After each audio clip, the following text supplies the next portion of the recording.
Hello and welcome to College Talk Tuesday. I am Andy Lockwood, and with me is celebrity guest and spouse Pearl, financial aid warrior Lockwood. Hi, everybody. That's Pearl.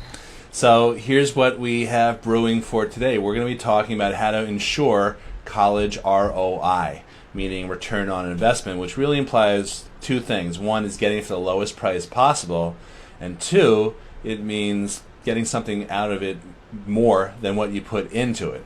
So we're going to be talking kind of quickly about what goes into getting good college ROI, and I just want to also mention that we have two workshops actually this week, live workshops where we're going to be going into this stuff in a lot more depth. One is tonight at the VFW in Syosset, and tomorrow night is in Bay Shore at the Huntington Learning Center. So if you could post on this in our little page here, collegefinanceworkshop.com, that is where to go. So in the meantime, while you're posting away, I'm going to get into an abbreviated presentation called the eight deadly college planning mistakes and how to avoid them. And like I said, this is very quick, so stay with me. All right.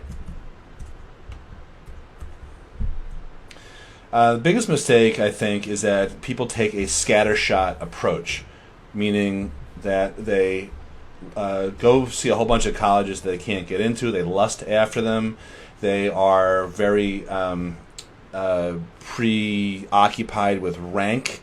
And frankly, a lot of kids, and sometimes even parents, will choose colleges based on all sorts of kind of interesting criteria, including who won the NCAAs last year, and the men's March Madness, and who won college football. And I'm not sure what bearing those really have on on your education, but that's just being honest. I think the second mistake is what I like to call being stuck in the 80s.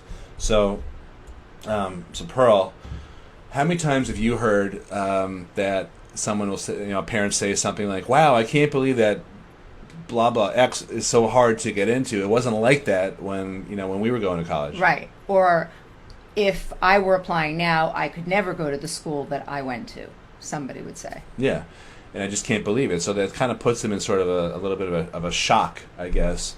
And I think the point here is you have to get past that. And it's funny, sometimes I tell clients who did not grow up in this country who feel like they are at a disadvantage because they'll say something like, "Yeah, well, when I went to such and such a school, when I went to college, we only had two choices. And I feel like I'm at a disadvantage over here in America." And my response to them is, you might be at an advantage because people our age, we have to unlearn a lot of stuff that that we thought was true. Absolutely, right? Yes. What about when and this is, I guess, I should have stopped before the previous slide. What about when kids say things, or when you hear from parents like, "Oh, we visited that school and what? It just felt right." It was so me. Yeah. It was so me. What does that mean to you?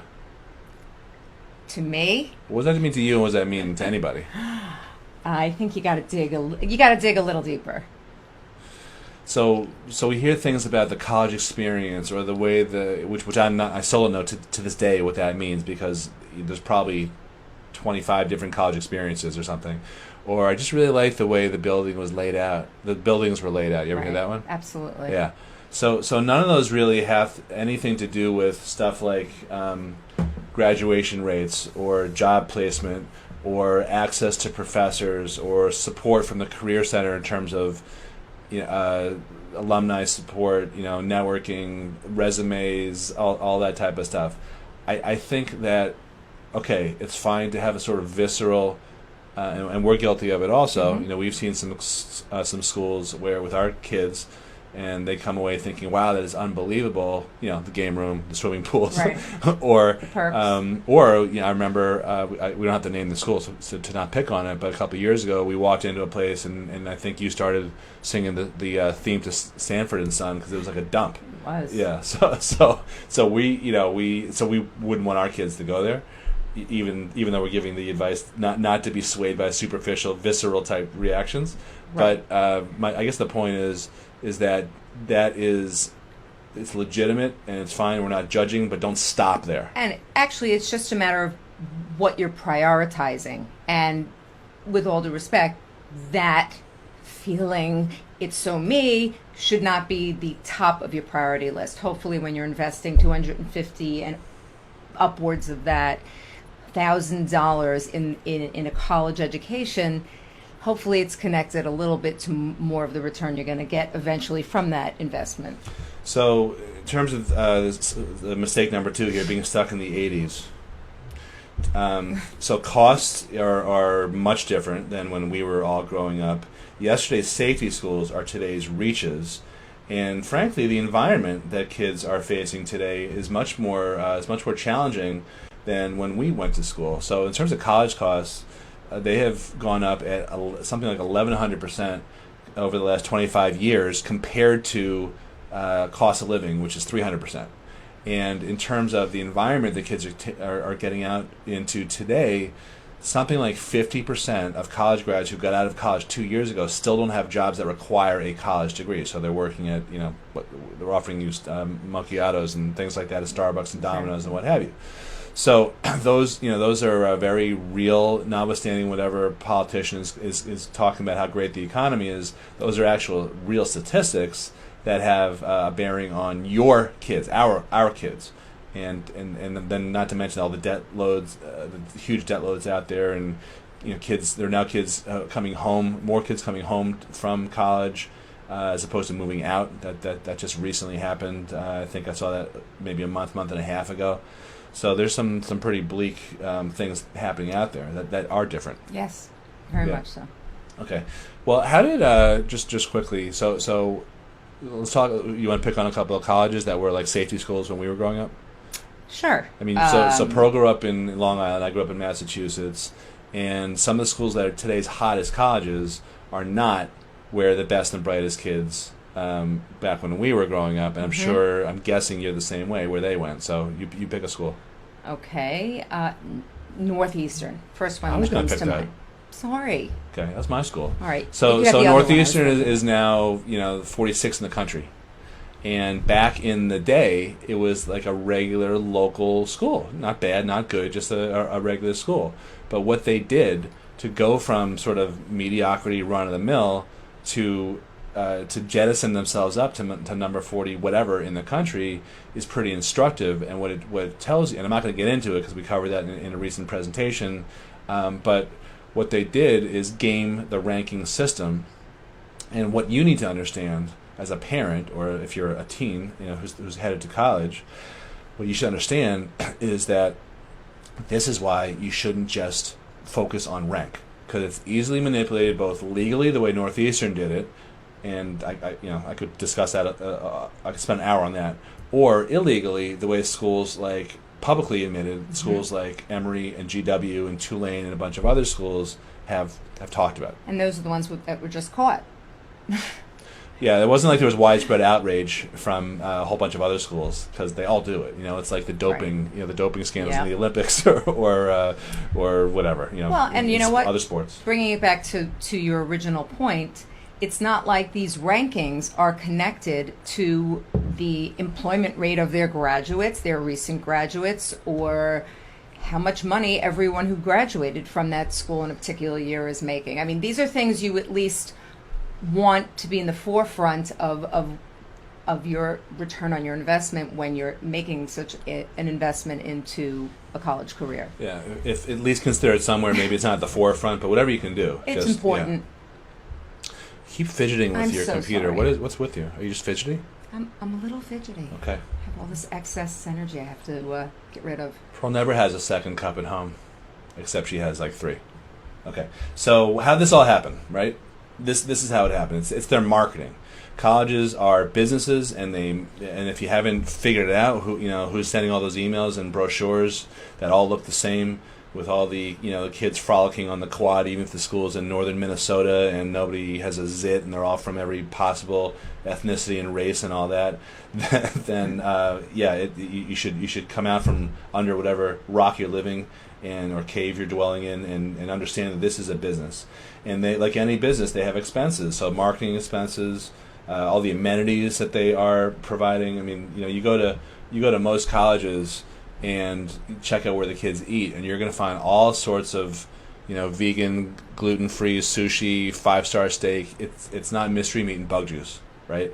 That costs something. So that's really part of the reason why college is so expensive. The rest of it is that if you look at the government lending, there's a very popular hypothesis called the Bennett hypothesis, which means that, in a nutshell, it means that colleges have no incentive to rein in their costs because they're getting all this money from government lending, government loans, so the people going to college get the free money from the government, and then they default, and it doesn't really affect the colleges. There's no reason they should stop.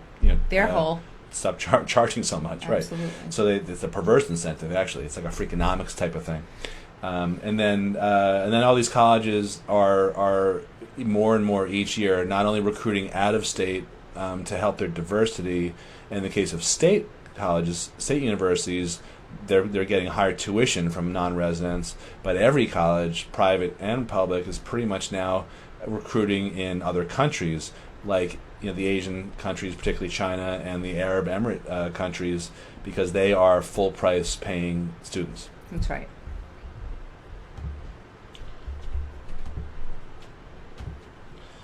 All right, here's another mistake: relying on your CPA or your financial guy. So there's really two things to talk about here. Number one is that a lot of people will talk to their CPA during tax season and say, "Hey, can you help me fill out the financial aid forms?" And that's kind of it's almost like you're setting yourself up for failure right there, because first of all, there are 1,100 pages of regulations behind the financial aid rules, and asking your accountant to not only manage the latest changes with the tax rules, but also to stop dead in the middle of tax season. I mean, I don't know. We have a very hard time getting hold of our accountant, just regularly, and let alone tax season. And I guess that's not fair. He just didn't call you back yesterday, right? Just yesterday. They've been pretty responsive. They call you back today yet? Not yet. Okay, so if you're watching, okay. So it's a lot to ask someone who doesn't really understand the rules, because he doesn't have the capacity to, nor does he have the capacity for the time during tax his busy season or her busy season to help you. So that's usually not going to be the best person to ask. In terms of financial guys, it's funny. I wish I had that email in front of me that I was reading to you today. I received an email, I think it was yesterday, from someone who said something like, "I read your book. I read your book twice," which is funny to me. I was like, "Wow, he must be an insomniac." I read your book twice. I really liked it, which was great, and I want to let you know that I was using someone else to do my financial aid forms, and it turned out they were trying to sell me insurance products. And then when I wouldn't buy the insurance product from him, they refused to fill out my forms. So he contacted us, me, but really Pearl, to fill out his forms. And he just wants some information on that. But the point that I'm making here is that you've got to be very careful about who is giving you advice. Are they financial aid people, or they really have some sort of ulterior motive? And on top of that, so putting aside the whole nefarious aspect of it, and I guess I should back up. So what I'm saying is that in many cases you can improve your eligibility for financial aid if you were to move some money around. She's stepping on my foot. Sorry. You always do that. So she always kicks me when we're at a restaurant. It's like annoying. Just say like right there, okay? Be within yourself. Okay, good. So what were we talking about? Financial guys. So you just have to be very very careful about not only what their qualifications are, but also what their ulterior motives are. I guess that's really fair to say. And if they're trying to push some sort of product on you to improve your eligibility for financial aid, which can work, that is legitimate. That's really something separate. It's got it really should be. You want someone who's going to give you advice who's independent, who doesn't have any other perverse incentive to try to talk you into doing something that may benefit him more than it benefits you. Right.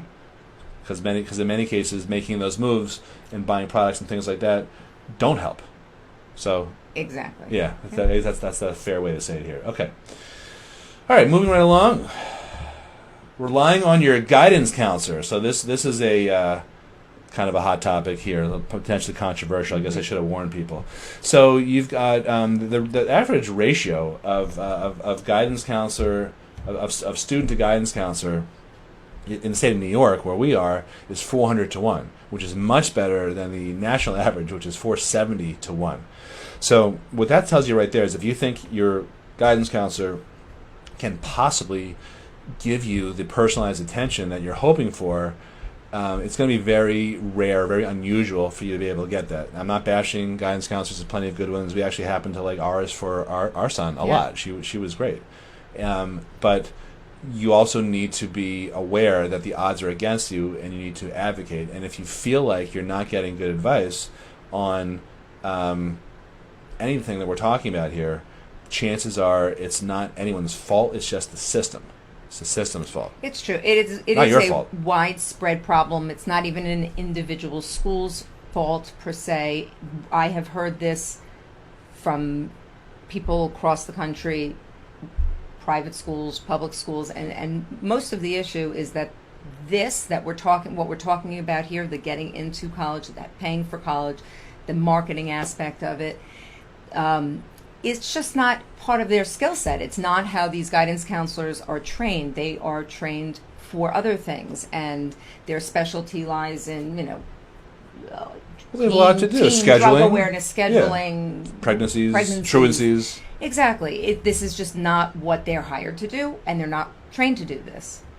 But you need the information, and parents, that's the outcry. And frankly, a lot of times parents, to be fair, will move into a certain district because they look at where kids went to college, and what that can result in is guidance counselors having the incentive to recommend the same 20 or 30 colleges to every family, more or less. And that's sort of the joke, because there's 4,000 colleges out there, but you go to most high schools and it's a very small universe, a fractional universe where the kids actually apply. They don't know. They're not trained financially either. Accountants can't keep up with this stuff, so don't ask your guidance counselor to keep up with it.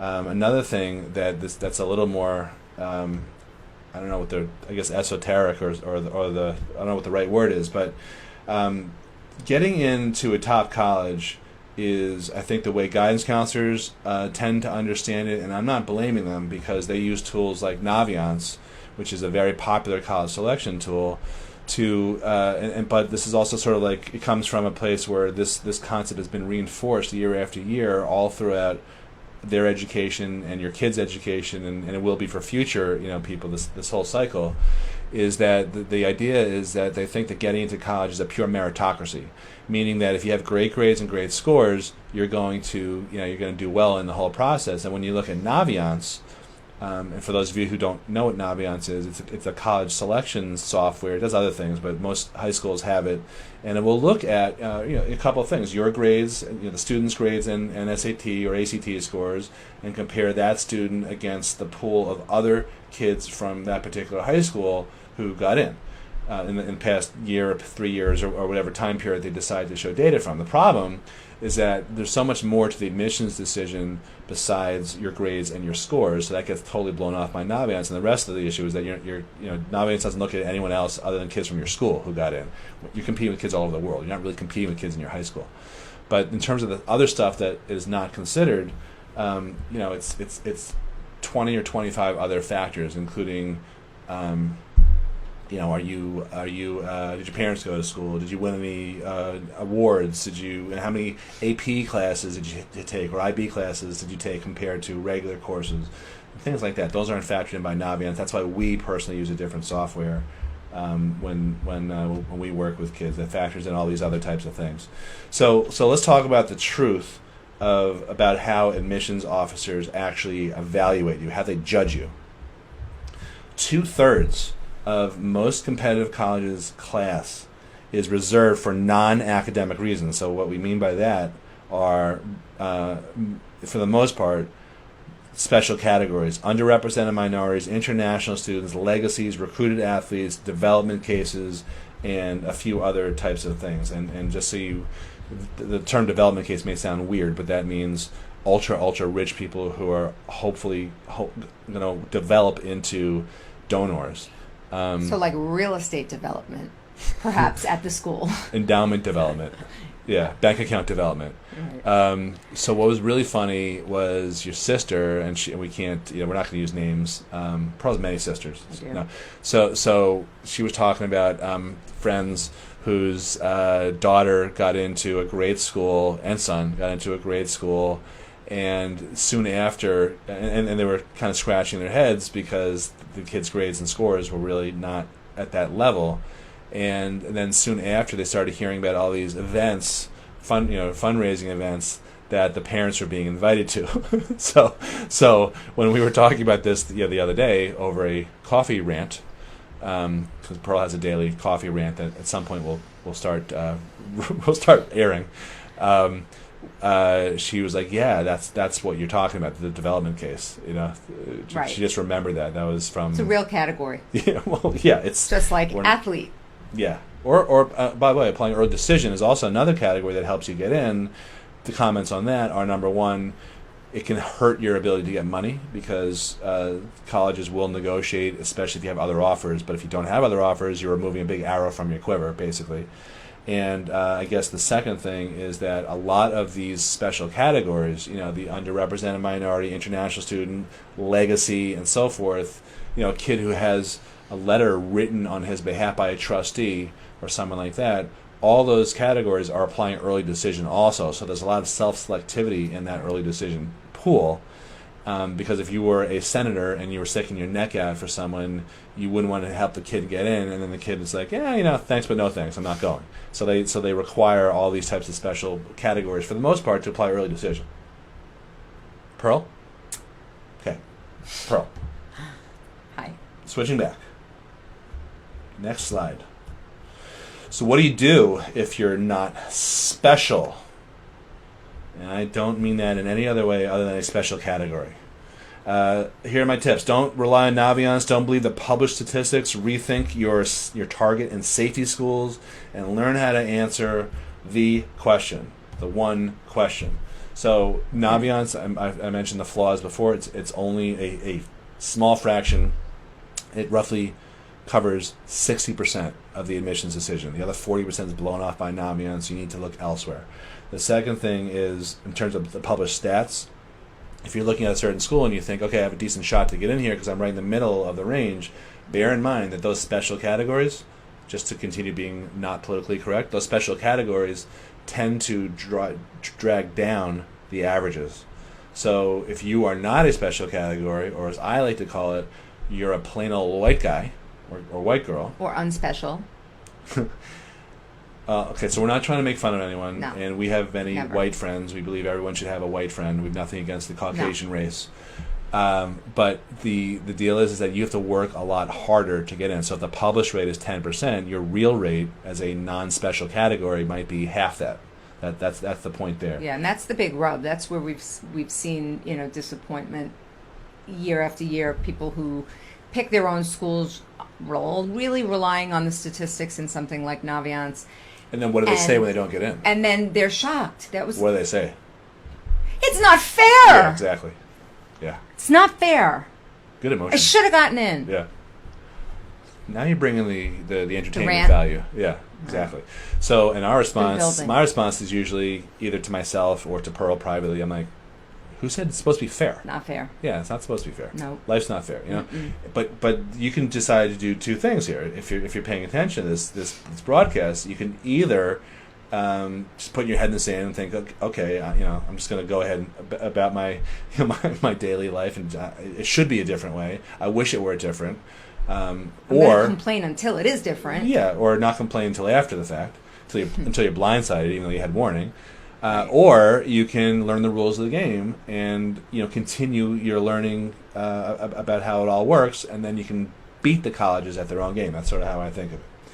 I also recommended before, rethink what a target and a safety school is. I mean, that goes part and parcel with understanding that you can't rely on the stats that are published.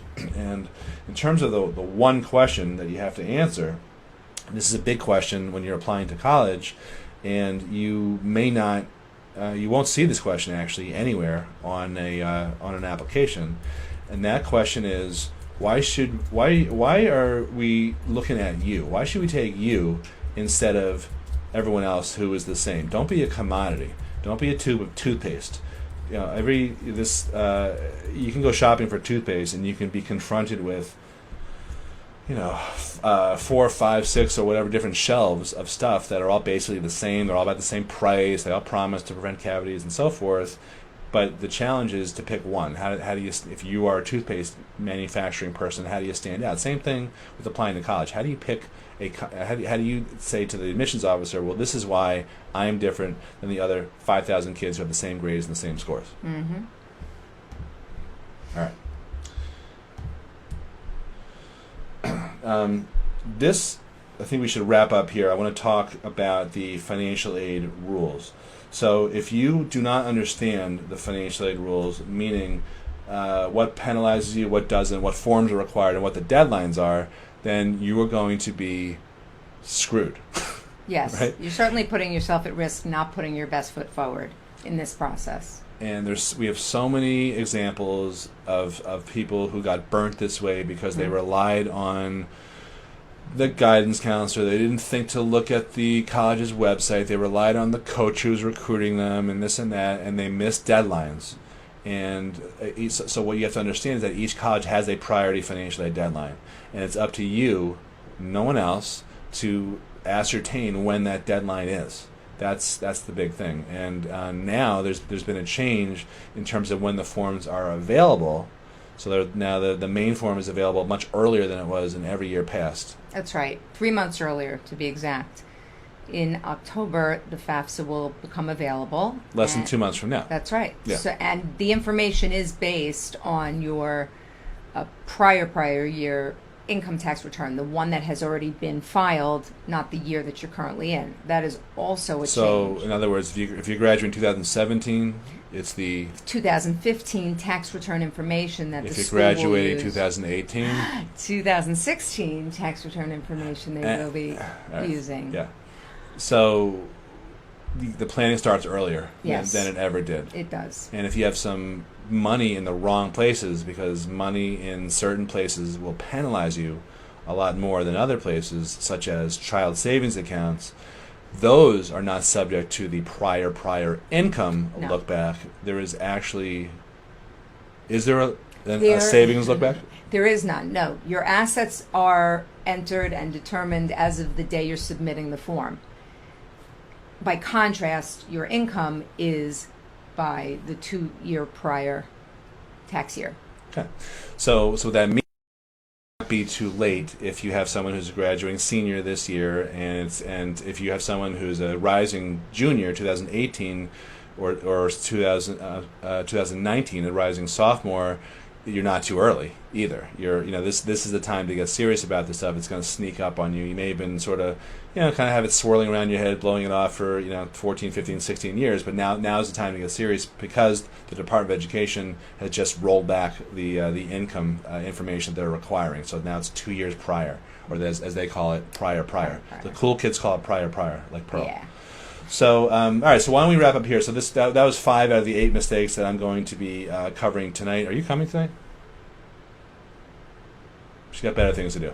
So college, you put the post up on College Finance Workshop, right? Yes. Okay, so if anyone wants more information on our seminars this week, these are the final seminars that we are doing before school starts. Yep. So the thing is that once school starts, it's going to be very tough to focus on all the back-to-school crap that you have to do, all the silly meetings and back-to-school nights and all these things that I always try to get out of. I get out of them. And Pearl may or may not show up this time.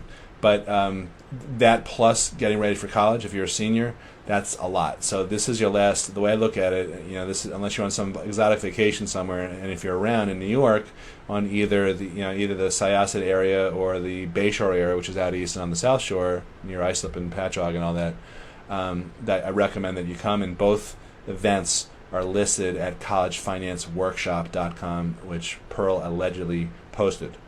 Definitely did. Okay. So all right. So anything else before we wrap up and you go about your Pearl Day? Well, you know what? As we were just talking about, unfortunately, after the fact, people get a reality check when they see they didn't get into schools. Just, you want your reality check in the beginning of this process, not after the fact when you wish you were dealing and living and having. Knowledge is power. You want that on your side, and you want to have it in a forward direction. You don't want to do it in hindsight and then say I woulda, shoulda, coulda. So Knowledge is power. I like that one. It's true. It's true. Forewarned. Get real now. Forewarned is forearmed. A bird in the hand. All right, that's plenty of cliches for one Facebook Live episode. Yes. Stay tuned for more. Yeah, that should keep them coming back. All right, so thanks a lot for watching. Check out collegefinanceworkshop.com. Please like, comment, and share LCS. This post, this page. If you like the page, what happens is next time we go live, you'll get a notice that we're coming on. We have one weekly show, College Talk Tuesday, every week, Tuesdays 12 Eastern. And I'm in the process of talking Pearl into doing her own Monday Mom Meetup, which will be on Mondays. And we almost did one last night, but she wussed out. And we're also going to be doing some more impromptu things. I can't promise, but I might even be live streaming my presentation tonight or tomorrow night. And the main reason I'm saying might is because you never know if we're going to have enough internet connection and all that type of stuff. So we're going to try. So if you like and share and comment, then not only will you be notified, but anyone that that follows you will also be kept in the loop. All right. So I hope this helps. I hope this is valuable. I'm going to say bye. What are you going to say? I'm going to say bye too. All right. Bye. Bye. Thanks.